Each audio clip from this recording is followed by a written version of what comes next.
industry can be too mean or competitive. Yes, at times it can be. I will say though, I hope it's always competitive. That keeps product at a high end, or at a high quality. It doesn't have to be high end, but at a high quality and hopefully a considerable value for the customer. I don't believe it needs to be as mean-spirited as it frequently is. And fortunately, that mean-spiritedness is perpetrated by a select group of divas. I feel the diva quotient diminishing, I'm happy to say. And when I was teaching at Parsons for 24 years, and especially the last 7.5 when I was chair of the fashion program, I would always say to my students, your attitude and disposition in this industry is just as important as your talent, and you have a responsibility to be respectful of people and to be nice. Be nice to whomever it is you're meeting. And I have to say, this is an incredibly small industry, so chances are that person you're bitch slapping will come right back at you in another iteration of your fashion life. It's very scary. I have to tell you just quickly, I had a seriously problematic senior in the class of Parsons 2004. And we had a senior installation at a gallery space, and she refused to understand English at that moment. And I'm saying, we have to leave, we have to take all this down. No, I'm staying, I'm going to remain here. No, you're not, we're guests. Anyway, I'm giving you the Cliff's Notes version of this very awkward thing, which had me raise my voice eventually in a way that I don't like to do. And then we had the Project Runway Season 1 auditions.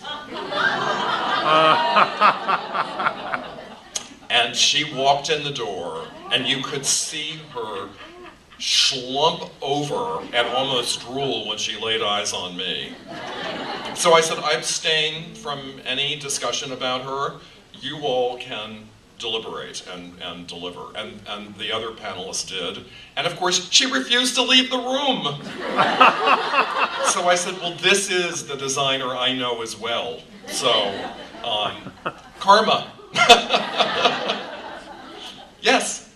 What do you look for when you make your choices for the show? What do I look for when making the choices of the designers? When we're doing the auditions specifically? Well, I'm happy to say I go to all the auditions, and I'm only looking for one thing, talent, and that means a vision, a voice in fashion, innovation without being crazy clown clothes or floats in a parade, and someone who can construct clothes. And I help bring it down to 100 people, and at that point, the network and the producers take over. And I have to tell you, I relax because I'm confident in the ability of those 100 people.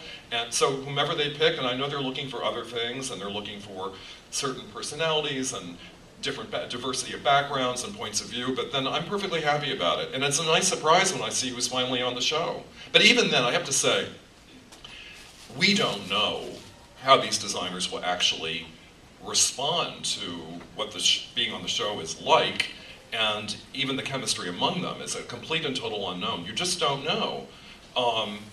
So there can be surprises both ways. Someone whom you thought would be really exuberant and ebullient and a force in the workroom ends up being kind of lackluster.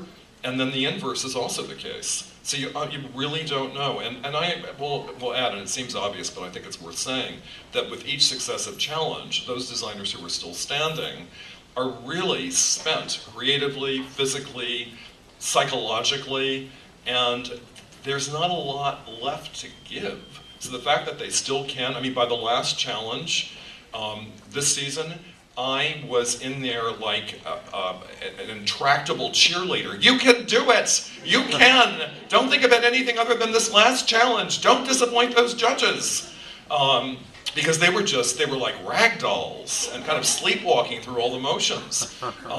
But they rallied, they got through it. But it's a challenge.